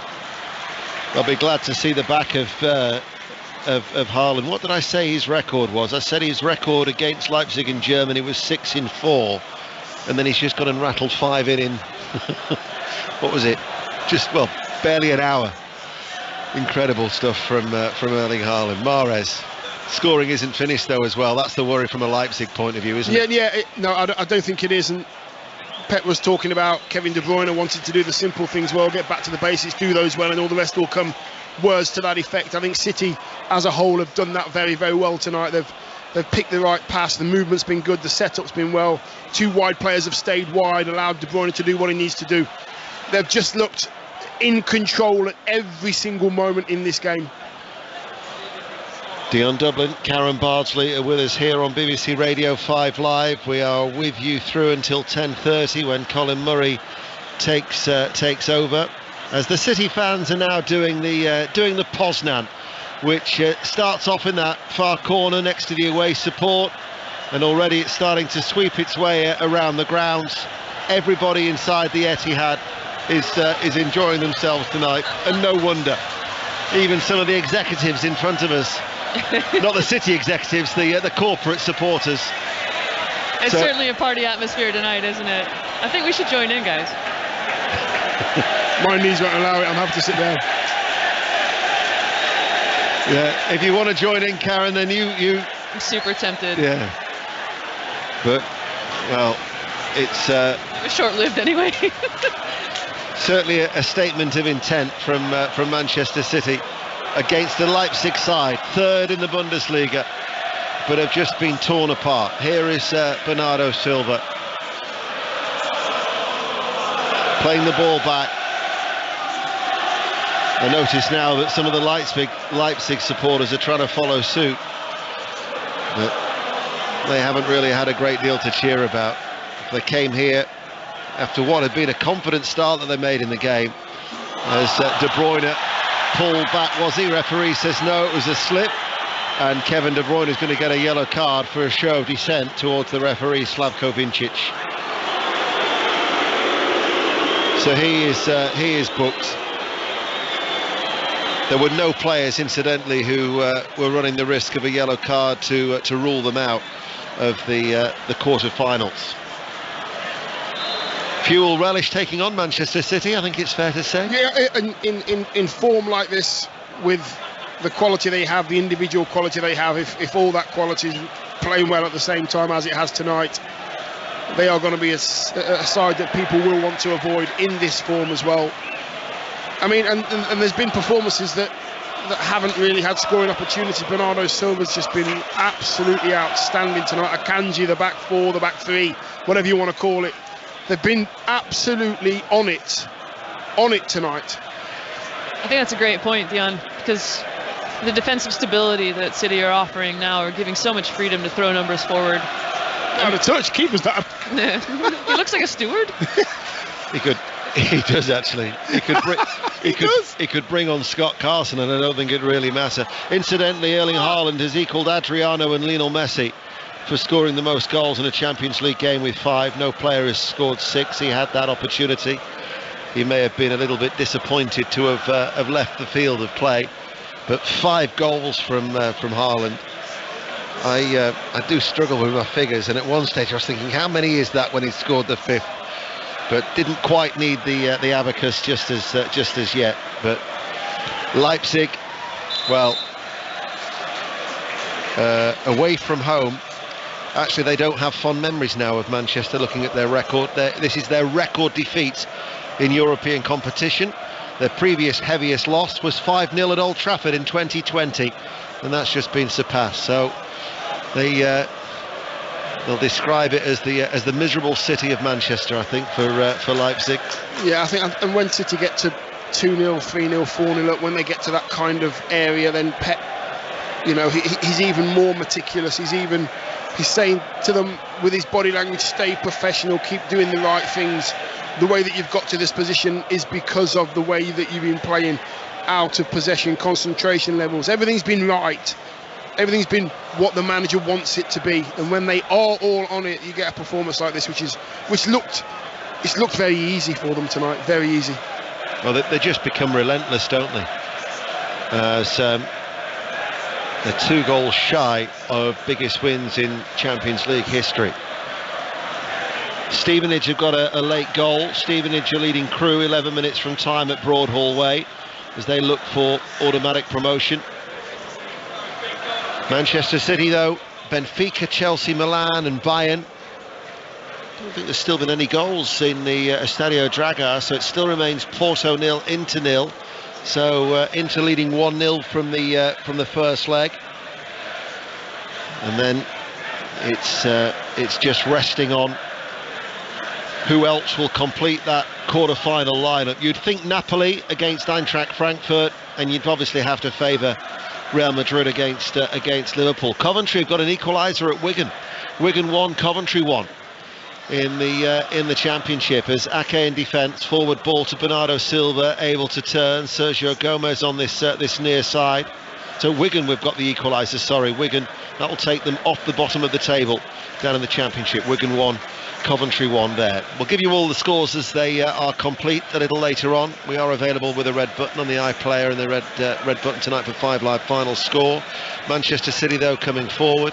Here is Bernardo Silva, quickly out now to Foden, does a 360-degree turn, gets the ball back from De Bruyne, plays it back to Sergio Gomez. Gomez now plays it short and forward. Bernardo Silva able to turn, works over the cross, blocked on this near side the left, back towards De Bruyne, keeps the ball in play. Calvin Phillips plays it forward, little touch by Foden. The way that they're passing it around, absolutely, it's mesmeric at times. It is, and the only way that you can play that way and make it look so well is the people off the ball have to find an area so that your teammate can pass it into you. It looks easy, but the hard work is off the ball. Foden enters the penalty area left hand side, and his cross balloons up and is caught by Blasvic. So their long undefeated home record in European competition since Lyon actually won here in September 2018 is going to continue. It'll be 24 games undefeated. They've won 22, including this one, and drawn 2 in that run, and they will now equal Arsenal's record of 24, the longest run by an English side, as the City supporters now turn their lights on their mobile phones. It's a different light show of a different kind here at the Etihad, when City certainly have been illuminating. Very good. He's very good, isn't he? Aww. He's very good. Excellent. I know. I've got a tear in my eye, actually. He's that good. Danny Olmo is going to be coming on. Szoboszlai goes off. The lights went out on Leipzig a long time ago, just to keep going with that thread. I want to see how long you can draw this out for, Dano.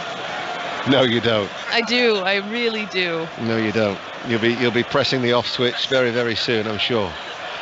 6-0, 18 minutes remaining, 5 live and BBC Sounds. Tomorrow night, Real Madrid, Liverpool. Thursday night, the Europa League. Friday, Gold Cup action at Cheltenham. Mark Chapman making his way down there to Cheltenham for our coverage, but Sports Extra will have coverage of day 2 from 1:15. Portsmouth have got a third goal at Accrington 0, Portsmouth 3. You're up to date, no other goals to tell you about.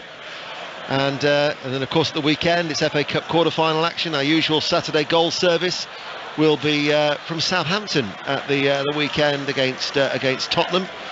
That will affect the relegation and the top 4. But for Manchester City, still, of course, in the FA Cup, they take on Burnley at the weekend. The return of Vincent Kompany, still, of course, pursuing Arsenal. 5 points off the top with 11 to play, and going through to the last 8, where their record in this last 16, it's certainly from 2013-2014 remains very, very impressive. This will be a 7th win in what is a 10th season in a row where they've reached the knockout stages of this competition. Just a little bit of a lull now. That avalanche of goals has stopped. It has, because the goal machine sat on the bench at the moment, so find another way to score goals. The battering ram. Very good. The battering ram sat on the bench. I just think City have just taken the spark out of the game, controlling it now, and they're just going to possibly see their way through to this to the latter stages of this cup, which they want so badly. Yes, it is. It's a competition that they certainly crave. Competition that Pep Guardiola has had his hands on as a player and as a manager. But it's actually 12 years since he last won it in 2011. Never at Bayern did he. 3 times he reached the semi-finals. Runners-up, of course, with Manchester City in 2021. You look at their record in the knockout stages of the Champions League, that have only lost 2 now in 15, if you include this rather. That was Chelsea in the final, and then Real Madrid in last year's semi-final.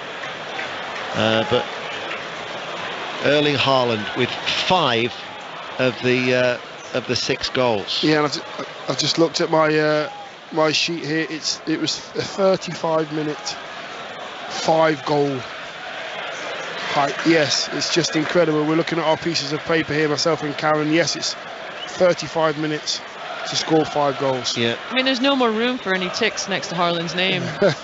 Well, do you know now he's scored 33 goals in 25 games in the Champions League, reaching the 30-goal milestone in fewer matches than any other player in the competition's history. And Haaland has also become the youngest player to reach 30 goals in Champions League history at 22 years and 236 days. So the records for Haaland, as Manchester City go in pursuit of 3 trophies. Middlesbrough, well, they're looking for automatic promotion. They're at home to Stoke City. Chris Coles. Of puns, Ian, is a measure of how competitive a game is, then this is very much a pun-free zone, because it's tight. 15 minutes to go. Middlesbrough 1, Stoke 1. Stoke are still the better side. Not many would have predicted that. Not too many chances to speak of, although Will Smallbone, the Stoke midfielder, has come inches from giving Stoke the lead. Right foot shot, couple of yards wide of the right-hand post. Stoke still carry a threat, not going Middlesbrough's way, but there's still 15 minutes to go. Middlesbrough 1, Stoke 1. I think if I was to say what was that might have been stretching it. City are attacking right-hand side.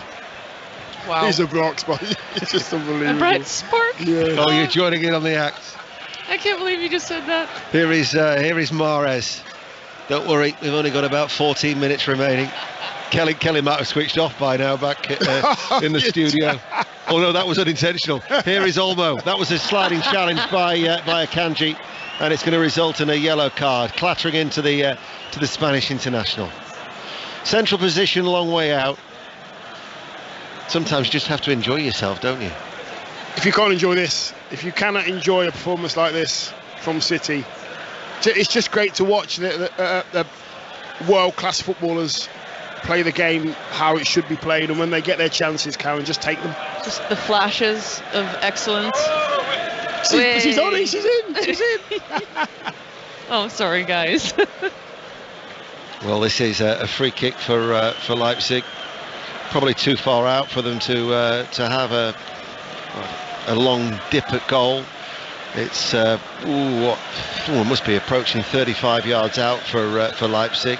Almost behind it. City have got everybody back. I'm sure that Ederson will want his clean sheet. It chipped forward then by Olmo, headed to the edge of the area. Nobody could get on there. De Bruyne was the one. This is the thing that's still impressive about City.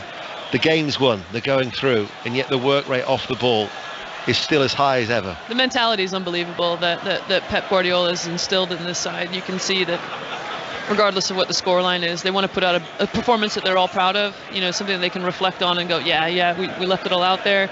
Not only does that, leave you in good spirits after this game, but in terms of taking momentum into the next game, there's another trophy on the line here. Yeah. It's about getting minutes in the legs and, keeping that morale in the squad up. It's a massive part of management that I think people forget.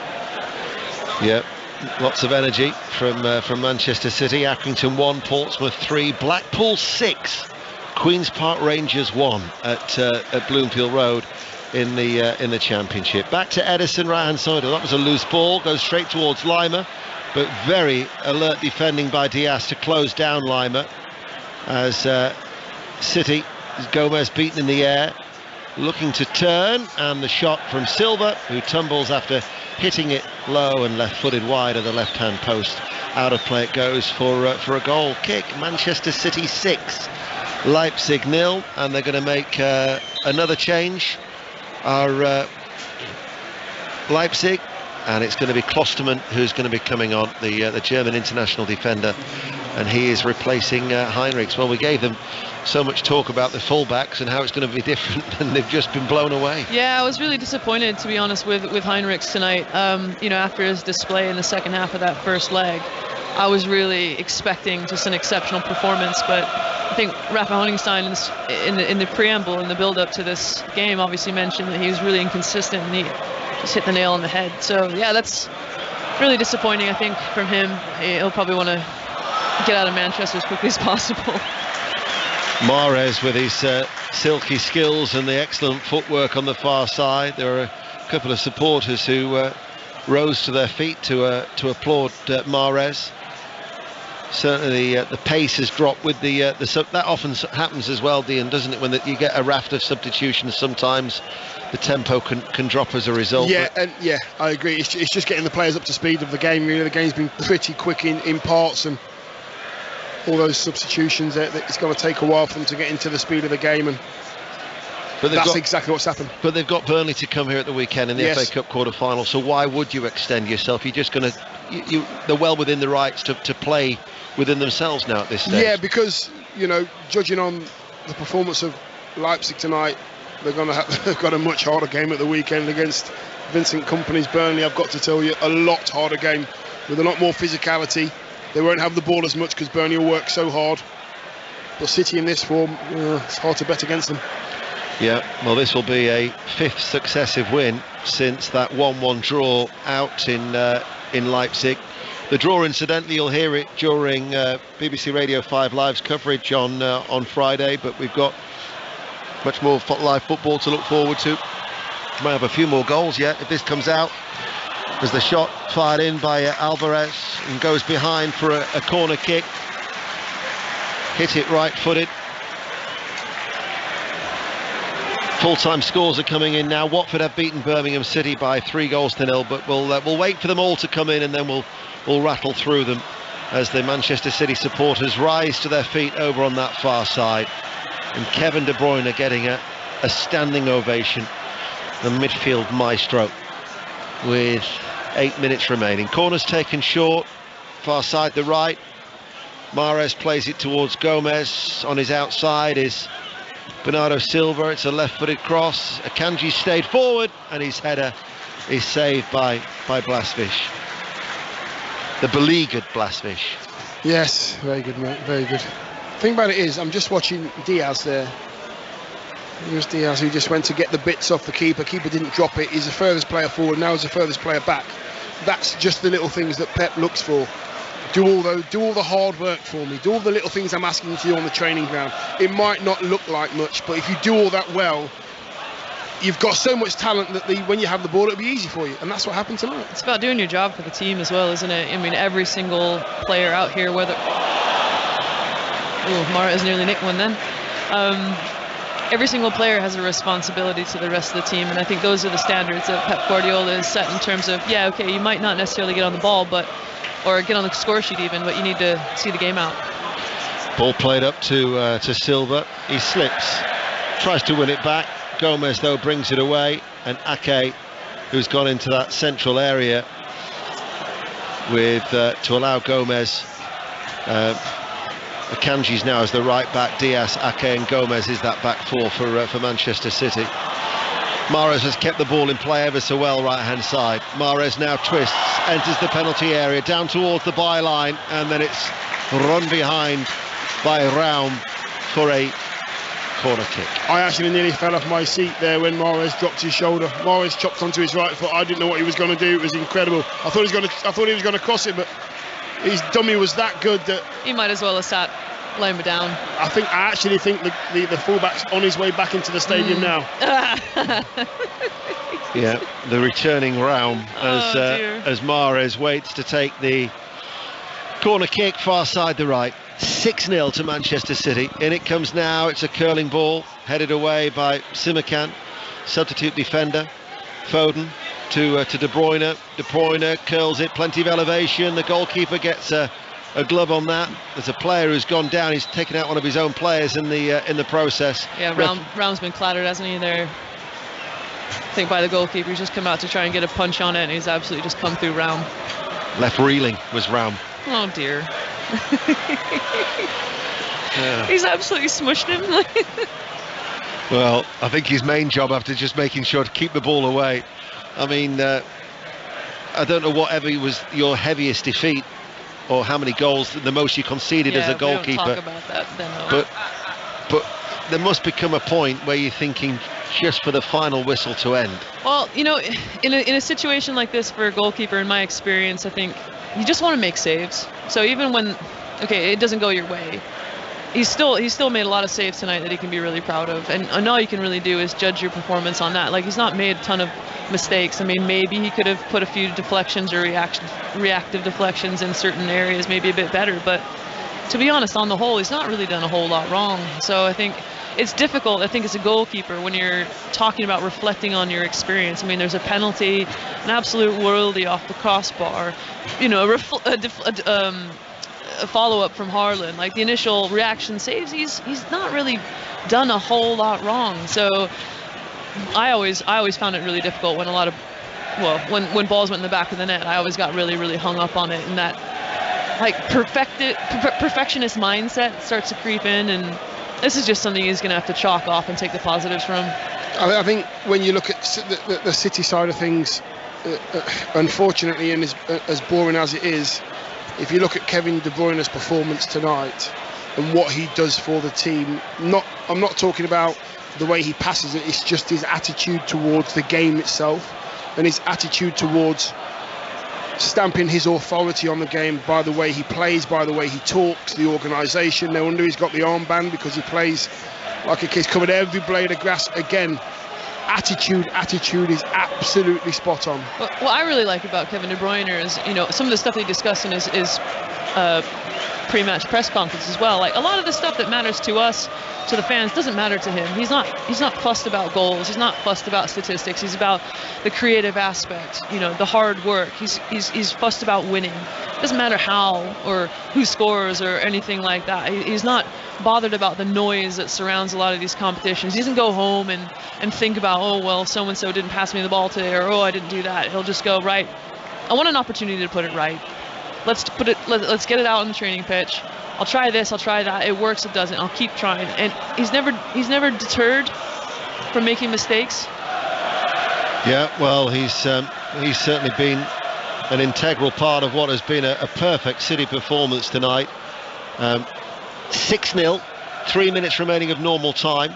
They're still playing at the Riverside. Middlesbrough 1, Stoke City 1. So Sheffield United's lead over Middlesbrough for that second automatic promotion spot will be 3 points, and there'll be about 3 or 4 minutes left of normal time there.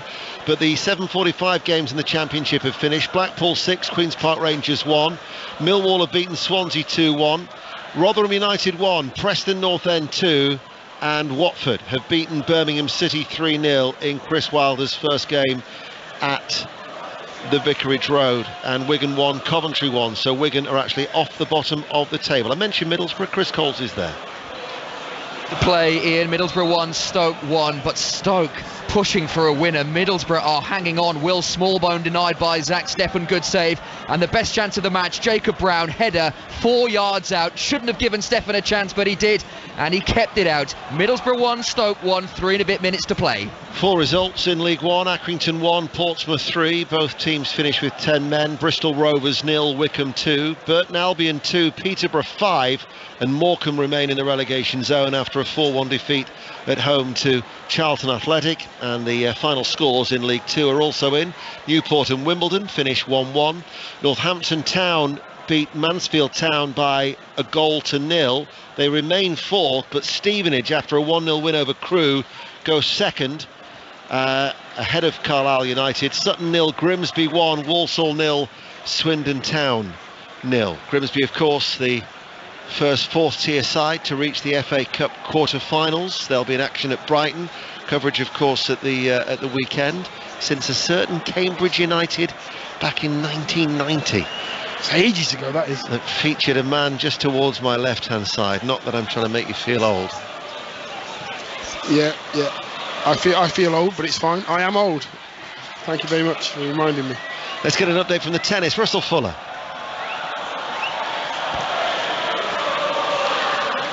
Russell's not there just at the moment. Very quickly. Yeah, and back to the discussion about... No, don't think we can do that. I think Russell's laughing at me. We did try. So old. We did try. We'll get there in the end with Kelly, because we're on air until 10:30. Real Madrid, Liverpool, commentary tomorrow. I've been told to try again. Here's Russell. Here this time, Ian. Jeff Tarango was just telling a very good story from the 1950s or 1960s about his time on tour, but never mind. Cameron Norrie's played a brilliant first set against Andrei Rublev. He's won it by 6-2. The volcanic Rublev is threatening to erupt at regular intervals. Thank you, Russell. From my memories of Jeff, I think I did Wimbledon once in 2007. I bet you that's a cracking story. I'm half tempted to try and take editorial control, but we'll stay with the football in the closing minutes. I'm not too sure how much added on time there will be. Of Manchester City 6, RB Leipzig 0. 2 minutes. There's never 2 minutes with all the substitutions have been made. What did they say? They wanted to bring in the mercy law. I think that's the referees being extremely lenient on RB Leipzig with the amount of substitutions, and for 30 seconds for each sub, as I think Slavko Vincic and his colleagues have decided that they'll go easy on Leipzig, as Simakan is forward looking for a consolation, running forward on the right hand side, feeds it into the path, and there is Akanji, still with that desire to get there for Manchester City to clear. I would imagine that Pep will be purring. I just think he set his team up absolutely spot on. His defenders have been brilliant. Akanji again is just around 50-60 yards, stayed with the run of the forward, got there first, kept it, picked a lovely pass to Ake, and they played out, and they're now on the attack with Mahrez. Mahrez plays it towards De Bruyne. Go on, cap it off. De Bruyne! Oh, he has! Oh, what a goal to cap it off! That was superb! Right-footed, curling. Manchester City 7, Leipzig 0, and they've just gone and equalled their biggest home win in the Champions League in some style. What a goal from De Bruyne. That's just come from Akanji going all the way back and defending. They've played again through the thirds. They've gone over to the right wing. Mahrez has done his little bits and bobs. He's pinged it to De Bruyne, edge of the box. He's shuffled it from his left foot onto his right, opened the goal up. He's got the centre of the goal to shoot at. Where do I put it? Top left or top right? He picks the keeper's top left, top right for De Bruyne as he looks. And he's never going to miss the target, so the keeper is going to either have to make a great save or it goes in the back of the net. That's just outstanding, outstanding. Gorgeous, isn't it? There is the final whistle, and Manchester City have produced what's got to be considered the perfect performance. 7 goals, 5 for Haaland, 2 off his left foot, 2 off his right. A header, he had the perfect hat-trick inside the first half. And then we've had a beauty from Kevin De Bruyne and one from Gundogan early in the second half. And Manchester City, in some style, are through to the last 8 of the Champions League. Manchester City 7, RB Leipzig 0. Manchester City through to the last 8, 8-1 in aggregate. Kelly. Thank you very much to Ian Dennis at the Etihad with Dion Dublin and Karen Bardsley. Karen, I'm going to ask a very cruel question now. What was your pick of the goals? What's my pick of the goals? How do you decide? Oh my word. I mean, the icing on the cake is obviously Kevin De Bruyne's final effort there. I mean, it was just lovely how he just opened up the goal and just like, it was beautiful. But I think, how do you choose? I think for me, the one that carried the most momentum and changed the shape of the game was obviously the penalty, as controversial as it was. But yeah, to step up and to put that away, that was, I think, a massive moment for me. But I mean, you've got the header from Bernardo Silva at the far post that he, deliberately put back across goal for another effort from Haaland. I mean, you've got, I think it was the 4th goal of Gundogan, like a real team effort going through, like sticking to the game plan, out wide to Silva, Haaland coming in deep, and it's just, I don't know, it's just beautiful. Like, how do you even choose, Dion? Personally, as a centre forward, I'd go for Haaland's second, the header. I do like the header. It's a really difficult chance. The one that came off the crossbar from De Bruyne's shot, 30 yards out. He's there just in case, heads it in the back of the net, gives the keeper no chance. Direction, power, that's a really hard thing to do. But Kelly, I've got to say, to be here to witness this performance from City and the way they just demolished a side that are doing well in their league, as easy as this, it's just incredible. Dion, it's not just a great result, it's not just a great performance, this is a statement, isn't it? It is a statement, and it's down to the individuals we've spoken about. I mean, Kevin De Bruyne, we speak about him all the time, but when he keeps doing it all the time, and he keeps dragging his teammates to a different level, you have to speak about the attitude of the man. Ake was outstanding, Akanji was outstanding, Stone was outstanding. All those players that go below the radar sometimes, Kelly, were just absolutely flawless tonight. They really were. Yeah, you're going to tell me next, Karen, that it's really important they kept a clean sheet in this one as well. I think that's where Dion was going. Yeah, I mean, like, there have been some inconsistencies from Ederson's performance and, defensive lapses. And we saw a few tonight. There are some controversial points around, that ball in behind that Ederson came miles out for that really, really shouldn't have been. And he got away with one, I think, and look, yeah, maybe his form is not what we expect from a goalkeeper of his standard in terms of consistency, but he's kind of put that demon to bed. It's a few clean sheets on the trot, really important business end of the season, particularly around the cups and the Premier League. So yeah, I mean, he wasn't that involved tonight, but it's a point going forward in terms of, a discussion point going forward in terms of what that consistency looks like in, the FA Cup, in the league, and how to kind of take that momentum, throughout the rest of the season. So yeah, if I'm being super biased as a goalkeeper, you love a goose egg, don't you? Dan, have you ever scored 5? Sorry, Deno. Can I just say, I know who's somebody who once scored 5, who you should know very, very well. Yes. Yes, but I was asking if Dion had. Oh, so Kelly knew that. Not you. I wasn't asking you, Deno. I've unfortunately never scored 5. I scored 3. Scored 3 in the Premier League. Lost 4-3. Thanks very much for reminding me. Cheers. You know what's bizarre is when your dad scored 5, on the same day Tony Woodcock scored 5 for Arsenal against Aston Villa. It was October 1983. Well, everybody was doing it in those days, weren't they? It's a bit rarer these times, right? But look, 7-7 for Manchester City. That's 8-1 on aggregate, and just an extraordinary game, Ian. It was an extraordinary game, yeah, and I think, like you say as well, a statement of intent from Manchester City, because the thing is that Leipzig actually in the early stages showed a greater sense of adventure than they did certainly in the first half in Germany 3 weeks ago. They were trying to go after City, they were pressing them higher up the pitch, and it was an even sort of like start to the game.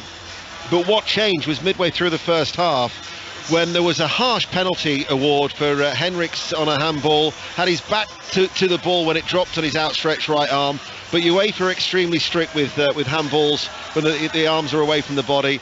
And from that moment onward, it was converted by Haaland with a penalty, and then they went straight after Leipzig, and within 60 seconds, De Bruyne's hit the crossbar with a rasping effort. Haaland's headed in the rebound with his header, and there was no way back for Leipzig. And then Haaland stumbled in a third on the stroke of half-time. Then you had further goals for Haaland to take his tally to 5, Gundogan, and then that terrific effort right at the end by Kevin De Bruyne. And the point I was going to make there, Kelly, was about Erling Haaland scoring 5 goals, is that the Norwegian now has scored 39 goals in all competitions for Manchester City, and he actually has now broken Tommy Johnson's club record of 38 in a single season, which was set in 1928-29 season. And guess what? It's March. It is March. But yeah, no.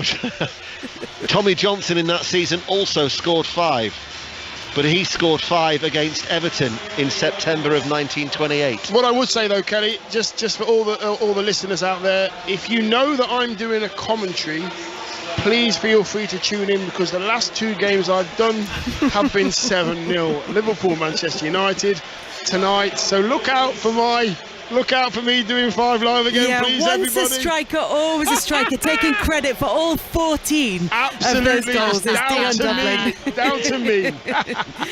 Dion Dublin, Karen Barsley, Ian Dennis at the Etihad. We're here till 10:30 when we'll be reflecting on a night of real drama and real excitement for Manchester City against RB Leipzig as they progress to the quarterfinals of the competition. 8-1 on aggregate, 7-0 on the night. But